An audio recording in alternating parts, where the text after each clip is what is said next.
Welcome back to my YouTube channel Alpha Classes, guys. And today's topic is law of reflection of light. Laws of reflection of light. Okay, हमने इससे पहले पढ़ रखा है कि reflection of light कैसे होती है एक प्लेन मिरर पे। सेम डायग्राम मैंने प्लेन मिरर का एक बनाया हुआ है और इसमें हम देख रहे हैं कि इंसिडेंट रे पड़ रही है, रिफ्लेक्टेड रे हो रही है, एक नॉर्मल है, प्लेन मिरर है, ये एक पॉइंट है, इसको हम कहते हैं point of incidence. Okay, point of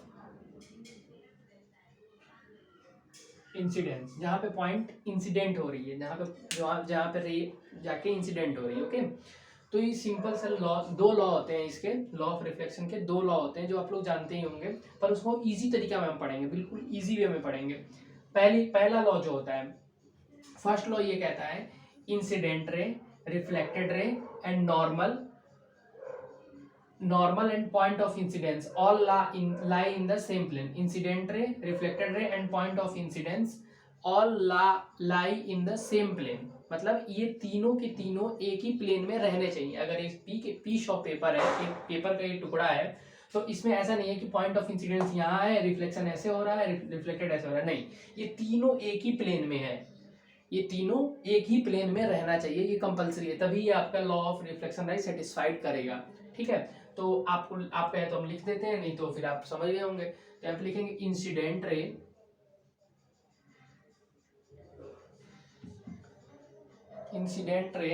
reflected ray and the normal and और point of incident ray, reflected रे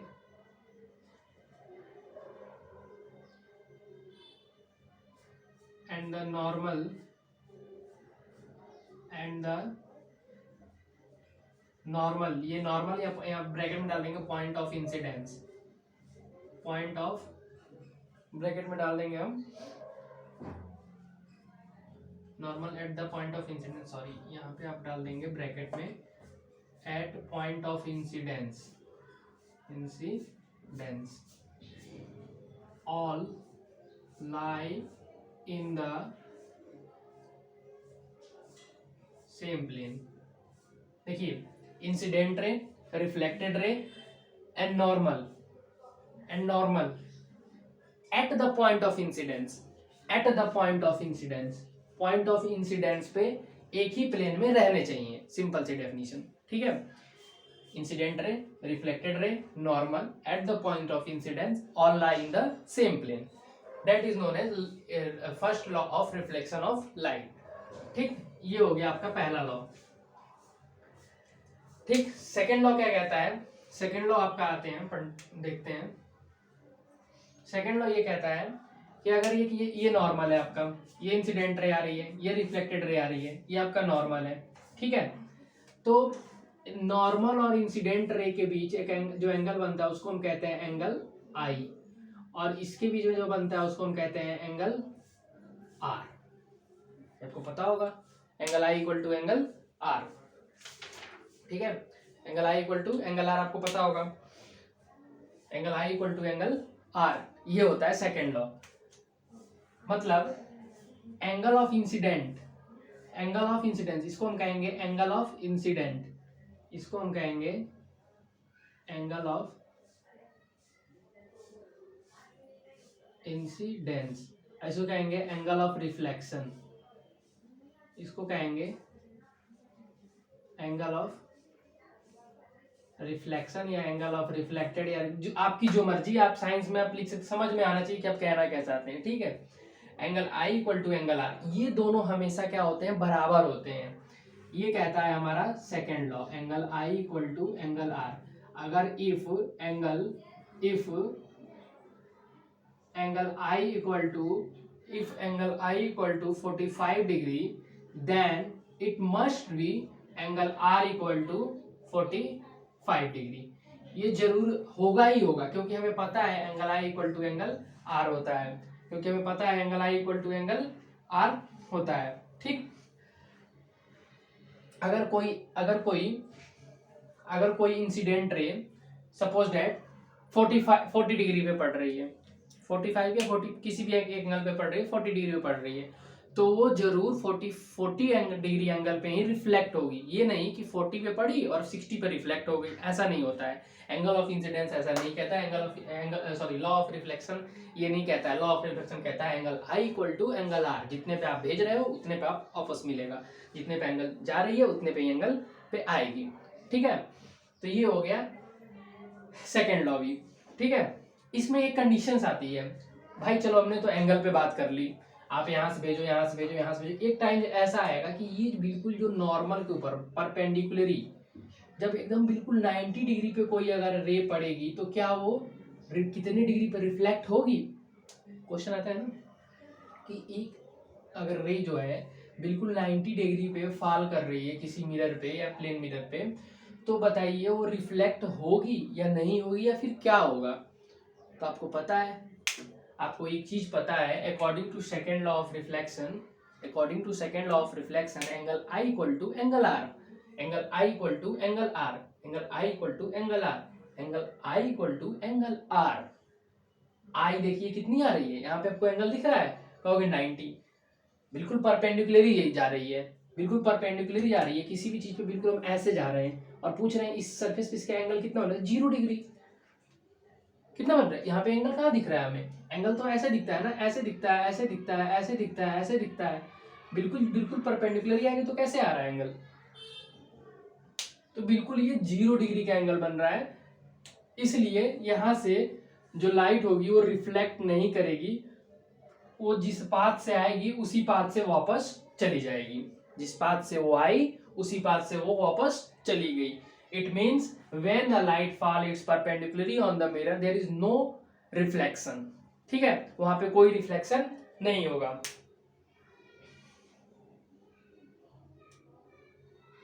ठीक है, आप लोग इसको पहले नोट डाउन कर लीजिए, फिर मैं मिटाता हूं।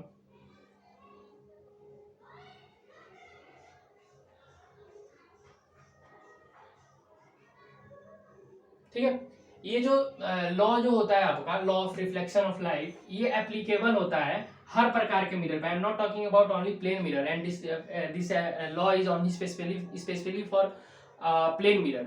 That law is applicable on all mirrors like spherical, concave, convex, all.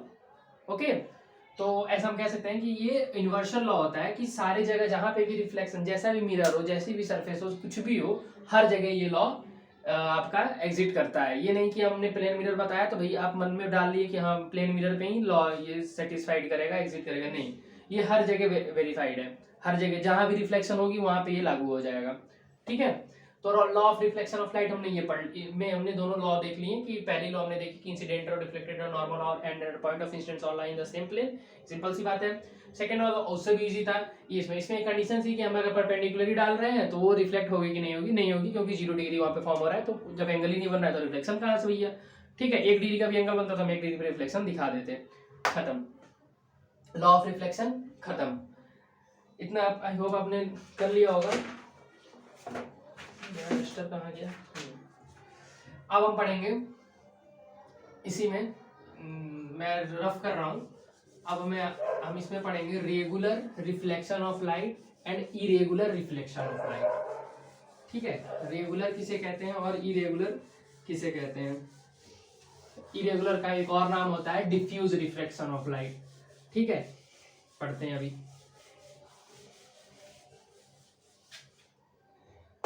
चलिए। टॉपिक है हमारा regular and diffuse, regular and diffuse reflection of light. ठीक है, रेगुलर और डिफ्यूज रिफ्लेक्शन ऑफ लाइट कैसे होगी।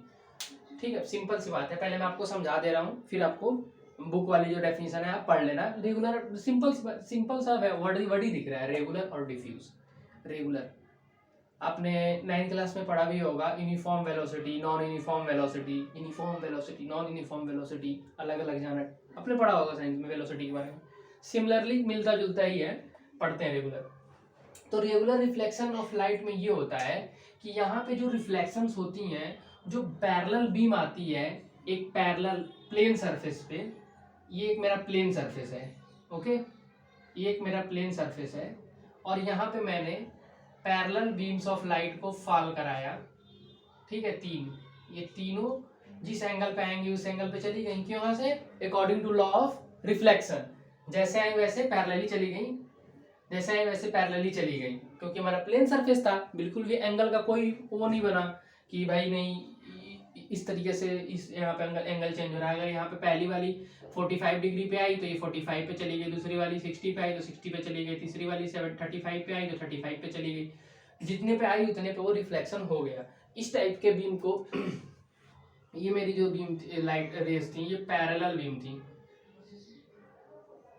पैरेलल बीम ऑफ लाइट थी, और यहाँ पे हमें भी पैरेलल बीम ऑफ लाइट ही हमें मिली, ठीक है। दूसरे एंड में हम देखते हैं कि हम एक इरेगुलर सरफेस बनाते हैं, हम एक इरेगुलर सरफेस बनाते हैं और यहाँ पे पैरेलल ही बीम डालते हैं, पैरेलली बीम ही डालते हैं, ठीक है। तो यहाँ पे हमें रिफ्लेक्शन जो मिलेगा इस तरीके से कुछ मिलेगा, जो एंगल ऑफ इंसिडेंस था और एंगल ऑफ रिफ्लेक्शन जो था वो अलग हो गया। यहाँ पे हमें क्या मिला है, angle I equal to angle r मिल रहा है, वेरीफाइड है, बट यहाँ पे हमें क्या मिल रहा है, angle I does not equal to angle R. क्यों नहीं मिल रहा है, क्योंकि जो हमारा सरफेस है ये हमारा प्लेन है, ये हमारा सरफेस क्या है, प्लेन है, और ये हमारा जो सरफेस है डिफ्यूज है या फिर इरेगुलर है, या फिर इरेगुलर है, ठीक है। तो प्लेन सरफेस से या फिर रिजिड है या फिर रफ सरफेस है, ये हटाइए, रफ सरफेस है, क्या है ये, रफ सरफेस है, रफ सरफेस। तो रफ सरफेस पे हमने देखा कि बीम ऑफ जो लाइट रे थी वो डिफरेंट एंगल से रिफ्लेक्ट हो रही थी, और यहाँ पे हमने प्लेन पे देखा कि जिस एंगल पे पैरेलल बीम ऑफ लाइट आई वैसी पैरेलली चली गई। यहाँ पे हमने पैरेलली तो भेजा पर हमें पैरेलल मिला नहीं, क्यों नहीं मिला, रीजन क्या था, क्योंकि सरफेस जो था वो क्या था, रफ था।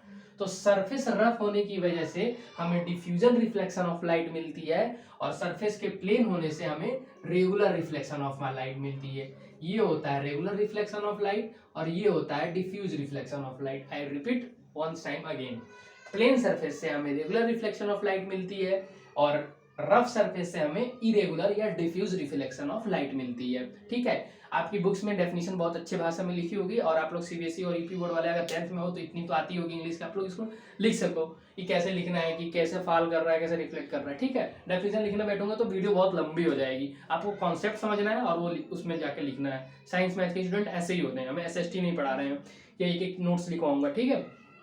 अगर आप लोग कमेंट करोगे तो मैं आपको नोट्स भी प्रोवाइड कर दूंगा वीडियो के एंड में, पर मुझे नहीं लग रहा है कि इतना एनफ है। MCQ क्वेश्चन आने वाले हैं, मेन चीजें पकड़नी है, regular, plane, diffuse, rough surface, खत्म। ऑप्शन आया, टिक किया, हो गया। अगर लिखने के लिए आ रहा है तो लिख देंगे सब्जेक्टिव, अगले साल से करो, कोविड खत्म हो जा रहा है तो, ठीक है। चलिए ये भी टॉपिक हमारा खत्म हो गया, regular and diffuse reflection of light. अब देखते हैं next topic,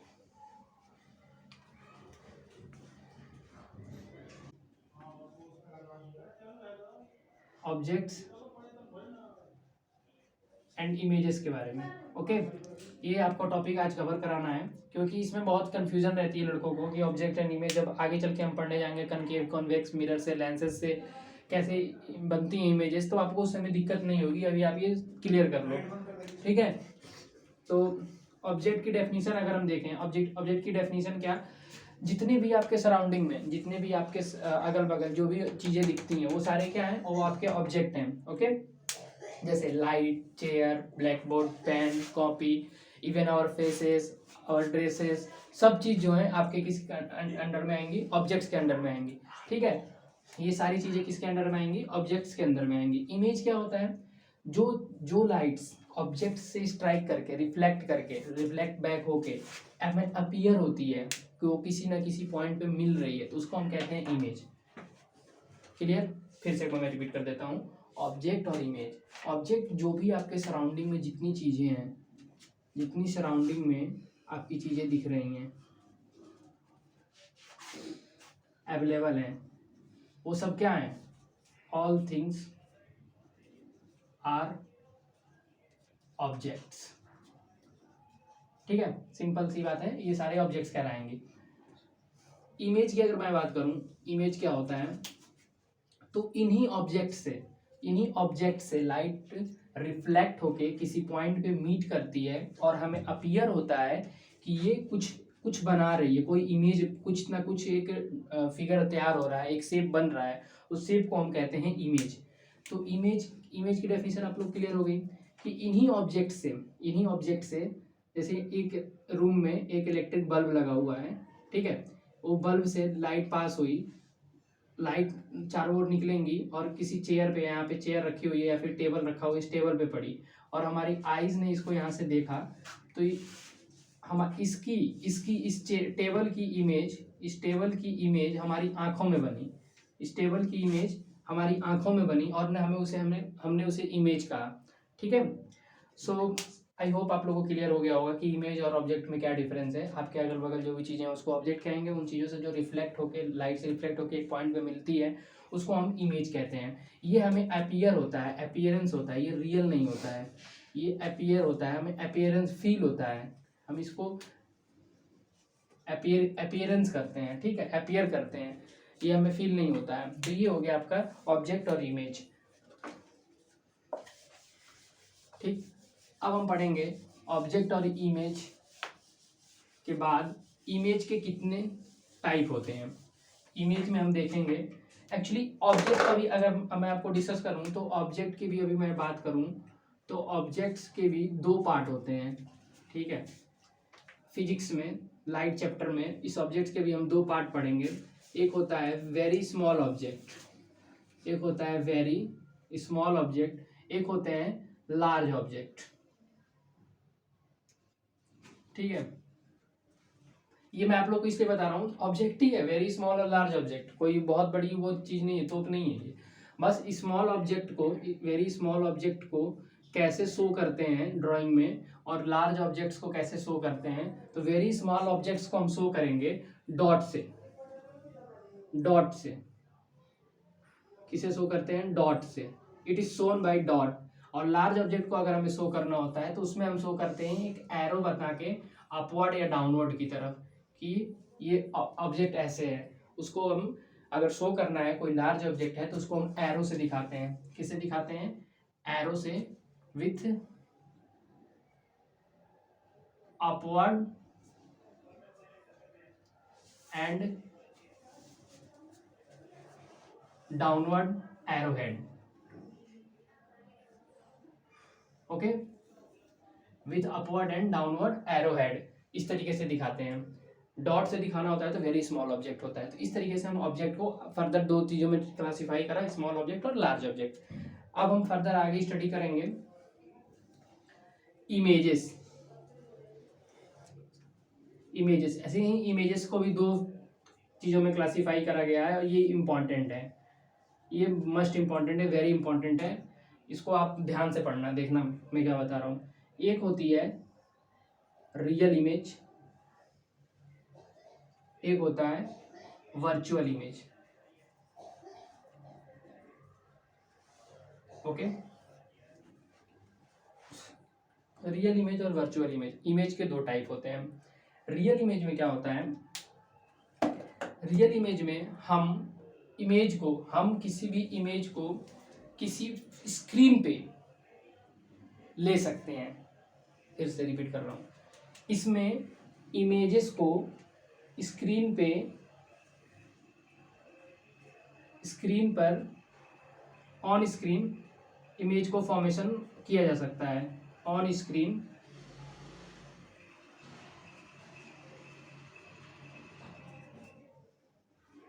image formation takes place.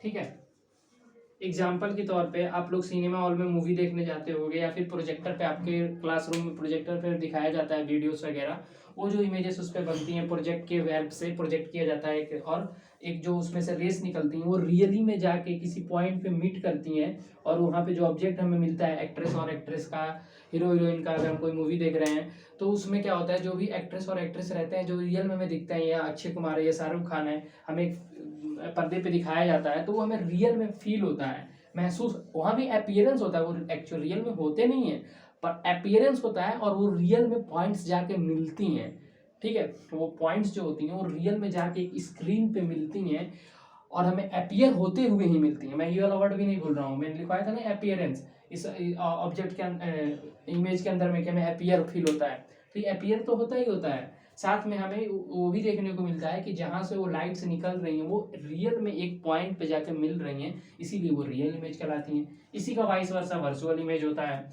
Virtual image में क्या होता है कि ये रियल में हमें इमेज नहीं देखने को मिलती है, ये रियल में इमेज तो एक्चुअली में रियल होती नहीं है, मिलती नहीं है देखने को। वर्चुअल इमेज में क्या होता है कि जो पॉइंट्स होती हैं, जो इस रिफ्लेक्शन होके जो रेज निकलती हैं वो रियल में किसी पॉइंट पे जाके नहीं मिलती हैं, वो कहीं और मिलती हैं और हम उसको डॉटेड लाइन से किसी एक पॉइंट पे लाकर फील कराते हैं कि हाँ ऐसा होगा, यहाँ मिल सकता है, ठीक है। एग्जाम्पल के तौर पे आप इसको यूज कर सकते हैं, अपने घर में जो मिरर लगा हुआ है उसमें जो अपनी फेस देखते हैं उसमें जो इमेज बनती है वो वर्चुअल इमेज के अंडर में आती है। इसमें और भी बहुत सारी चीज़ें हैं जो हम आगे चल के पढ़ेंगे, अभी आपको पढ़ाना है। जैसे इसका जो इसमें होता है एक, अभी आप पढ़ोगे कनकेव मिरर, जो स्फेरिकल मिरर का एक पार्ट होता है, और एक लेंस के बारे में पढ़ोगे, उसका लेंस का नाम होता है कन्वेक्स लेंस, ठीक है। इन दोनों की हेल्प से हमें रियल इमेज का फॉर्मेशन देखने को मिलता है। इसमें आते हैं तो इसमें होता है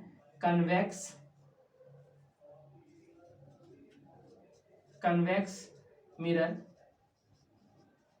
और कनकेव लेंस, इससे हमें वर्चुअल इमेज देखने को मिलता है। फिर से मैं एक बार रिपीट कर दे रहा हूँ, रियल और वर्चुअल में आप ध्यान वो मत, आई होप आप इस पर समझ जाओगे। रियल इमेज में क्या होता है कि पॉइंट जो रिफ्लेक्टेड होकर लाइट पॉइंट्स आती हैं ना किसी ऑब्जेक्ट की, वो रियल में किसी पॉइंट पे मिलती हैं, जैसे हम सिनेमाघरों में देखते हैं, ठीक। वर्चुअल इमेज में क्या होता है, वर्चुअल इमेज में हमें पॉइंट्स दिखती नहीं है कि कहाँ पे पॉइंट मीट कर रही है, वो हमें फील होता है कि हाँ यहाँ पे पॉइंट मीट कर सकती है, ठीक है, ये वर्चुअल इमेज होता है। तो अगर डेफिनेशन अगर लिखने का है या फिर एमसीक्यूज क्वेश्चन आपका आ रहा है, वहाँ पे अगर लिखता है कि रियल इमेज की डेफिनेशन और इसको डिफरेंशिएट कीजिए, तो आप लिख देना those image which can take on the screen, which can take place on the screen, जिसको हम स्क्रीन पे ले सकते हैं, पर्दे पे लिया जा सकता है, वो रियल इमेज होती है, जो नहीं लिया जा सकता वो वर्चुअल इमेज होती है। हाँ, उसमें ये भी पूछ सकता है कि कौन से मिरर से और कौन से लेंस से रियल इमेज बनती है, कौन से लेंस और कौन से मिरर से वर्चुअल इमेज बनती है। तो मैंने यहाँ पे मेंशन कर रखा है, कनकेव मिरर जब भी हम लेंगे तो उसमें रियल इमेज बनेगा, कनकेव लेंस लेंगे तो उसमें वर्चुअल इमेज बनेगा। लेंस और बहुत कंफ्यूजन होता है इसमें, कन्वेक्स लेंस लेंगे तो रियल और कन्वेक्स मिरर लेंगे तो वर्चुअल, ठीक है। आई होप आप लोग इतना समझ गए, मैं आ गया होगा। सो चलते हैं आगे। सो गाइस आ चलते हैं अब आगे। अब हमने इतना सीख लिया, हमने इतना समझ लिया कि ऑब्जेक्ट और इमेज में क्या डिफरेंस होता है, ये कैसे इनका फॉर्मेशन होता है, और किस प्रकार से प्लेन मिरर पे, मेन मुद्दा हमारा अभी है प्लेन मिरर पे इमेज का जो फॉर्मेशन होता है वो वर्चुअल होता है। अभी तक हमने ये जान लिया, फिर से मैं रिपीट कर रहा हूँ, प्लेन मिरर पे जो इमेज का फॉर्मेशन होता है वो वर्चुअल होता है, ठीक। प्लेन मिरर पे इमेज का जो फॉर्मेशन होता है वो वर्चुअल होता है। एक बहुत ही इंटरेस्टिंग टॉपिक है इसी प्लेन मिरर के ऊपर, lateral inversion, LATERL, lateral inversion, ठीक है। ये बहुत ही इंटरेस्टिंग टॉपिक है लेटरल इन्वर्जन। इसका मतलब ही है उल्टा दिखना, लेटरल इन्वर्जन मतलब उल्टा दिखना, ठीक है। आपने कभी नोटिस किया होगा जब आप मिरर के सामने जाते हो बाल कंघी करने या फिर ड्रेसअप करने या फिर कुछ भी करने, आप जाके कभी राइट हैंड को रेस करना, ठीक है, मिरर के सामने, नोटिस भी किया होगा बहुतों ने। तो आपको ऐसा अपीयर होगा ना कि आपने लेफ्ट हैंड रेस करा है, ठीक। आप लेफ्ट अगर ईयर पकड़ोगे तो जैसे अपीयर होगा कि आपने राइट पकड़ रखा है, बिल्कुल उल्टा होता है उसमें।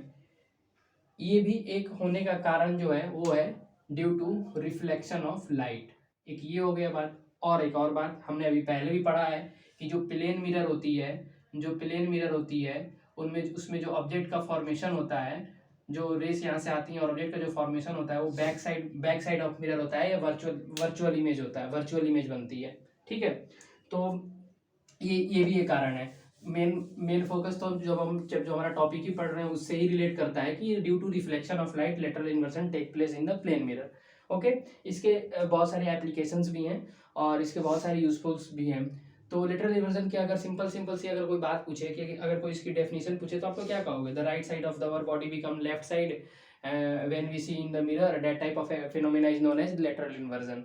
ठीक है, this is because due to reflection of light. ठीक है, ऐसा हम कह सकते हैं लेटरल इन्वर्जन। आई होप आप लोग लेटरल समझ में आ गया होगा। इसकी एक एप्लीकेशन आपको दिखा देता हूँ कि जब आप एप्लीकेशन से करने से पहले एक और छोटी सी बात कि आप लेटर को भी जब आप देखोगे, जब आप उसमें रेड लिखोगे या फिर आर लिखोगे, आर लिख के एक पेपर पे और आप इसको मिरर में देखोगे तो ये आर कुछ ऐसा दिखेगा। जब आप इसको बी लिखोगे तो उसमें बी कुछ ऐसा दिखेगा।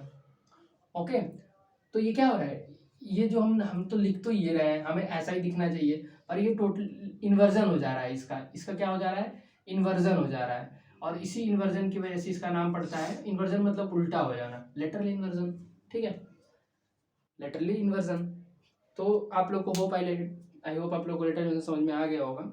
ठीक है, मैं आगे चलता हूँ। इसका एक एप्लीकेशन है, बहुत ही इंपॉर्टेंट है। आपने कभी नोटिस किया होगा जब आप स्कूल बस से ट्रैवल करते हो या फिर कभी रोड पे जाते हो तो वहाँ पे एम्बुलेंस रहती है। उन एम्बुलेंसों के ऊपर एम्बुलेंस जो होता है वो उल्टे वर्ड में लिखा होता है।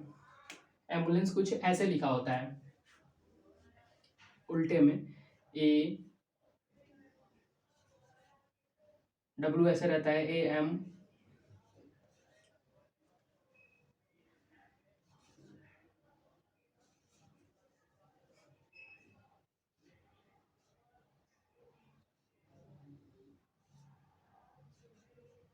एम्बुलेंस कुछ ऐसे लिखा होता है। ठीक है, बिल्कुल ही उल्टा रहता है। ऐसा इस लिखने की वजह होती है, ये एक्चुअल में A है, ये M है, ये B है, ULACE, ये एम्बुलेंस है। एक्चुअल में लिखा ऐसा होता है, गाड़ियों पे जो कार होती है उस पर ऐसे लिखा होता है। होता ये है कि जब हम ट्रैफिक में फंसे होते हैं तो वहाँ पे हमें सबसे प्रायोरिटी ये रहती है कि एम्बुलेंस कार वैन को जल्दी से जल्दी उसको ट्रैफिक से क्लियर करा के हॉस्पिटल पहुँचाना, क्योंकि पेशेंट एम्बुलेंस में तो कोई ऐसा नॉर्मल बंदा रहता नहीं है, उसमें तो पेशेंट सीरियस ही मैटर होता है, इमरजेंसी की हालत होती है, तो उसे जल्दी से जल्दी हॉस्पिटल पहुंचना होता है। उस पहुंचने के बीच में वो हॉर्न बजाते रहता है, उस हॉर्न में पता नहीं चलता है कौन सी एम्बुलेंस की हॉर्न है, कौन सी किसकी है। तो उनके ऊपर, उनके आगे फ्रंट मिरर पे, उनके विंडो पे वो लगा रहता है ये वाला स्टिकर उल्टे में। और जब हमारा कार, कोई हमारी बस को जो ड्राइवर है वो कार ड्राइव कर रहे हैं तो उनके आगे एक फ्रंट मिरर लगा होता है इनके गाड़ी के अंदर, रियर, उसको रियर व्यू मिरर बोलते हैं, या फिर साइड में भी लगा रहता है रियर व्यू मिरर। वो जो रियर व्यू मिरर होता है वो कनकेव मिरर होता है। कौन सा मिरर होता है? कनकेव मिरर होता है।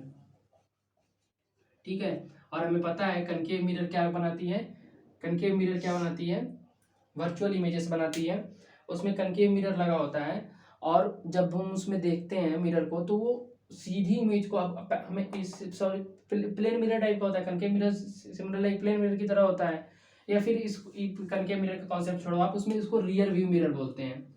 रियर व्यू मिरर जो मतलब साइड में लगा होता है, वो प्लेन मिरर की तरह बिहेव करता है। ठीक है, जब उसमें हम देखते हैं रियर व्यू मिरर में तो हमें ये एम्बुलेंस जो उल्टा है वो हमें सीधा दिखता है। तो हमें डायरेक्ट पता चल जाता है अच्छा उल्टा तो कोई पढ़ नहीं पाएगा, सामने से तो कोई पढ़ नहीं पा रहा, ब्लैक बोर्ड पे लिखा है तो उतनी दूर से एम्बुलेंस गाड़ी पे कैसे कोई पढ़ लेगा। तो उसके इस चीज़ को क्लियर करने के लिए हम उल्टे एम्बुलेंस को, एम्बुलेंस पे उल्टे में लेटर में लिखते हैं, ताकि हमें जब सामने जो हमारी आगे गाड़ी के आगे जो बंदा है जो ट्रैफिक में फंस रहा है वो इसको पढ़ के एम्बुलेंस पढ़े और वो साइड दे दे, ताकि एम्बुलेंस हमारे इजीली हॉस्पिटल पहुंच जाए। ठीक है, ये एक इसका एप्लीकेशन होता है लेटरल इन्वर्जन का। ओके, तो अब इसके जो आगे के टॉपिक्स हैं वो हम क्लियर करेंगे और धीरे धीरे हम अपने रफ्तार को पकड़ रहे हैं, अब जल्दी ही कंप्लीट कराने की कोशिश करते हैं। 2-3 और पार्ट में इसका ये चैप्टर कंप्लीट हो जाएगा, फिर उसके बाद से हम इसका दूसरा चैप्टर स्टार्ट करेंगे। ठीक है, और नेक्स्ट वीडियो में इसका आगे का पार्ट में करता हूँ। Okay, thank you bye. So thank you guys. अब नेक्स्ट वीडियो में मिलते हैं। नेक्स्ट वीडियो में हमारा टॉपिक रहेगा reflection of light from curve surfaces. Reflection of light from curve surfaces, curve जो सरफेस होती है ना वहाँ से हम देखेंगे कि रिफ्लेक्शन ऑफ लाइट कैसे टेक प्लेस करती है यहाँ पे। ये जो है बहुत ही इंपॉर्टेंट है, तो प्लीज़ आप लोग नेक्स्ट वीडियो का वेट करें। अब जल्दी ही मैं अपलोड कर दूंगा नेक्स्ट वीडियो। ठीक है, प्लीज़ मेरे वीडियो को लाइक करें और शेयर करें, और जितने ज़्यादा से ज़्यादा हो सके अपने दोस्तों को बताएं कि कोई आया है जो साइंस पढ़ा रहा है। ठीक है, सो बाय गाइस, बाय बाय।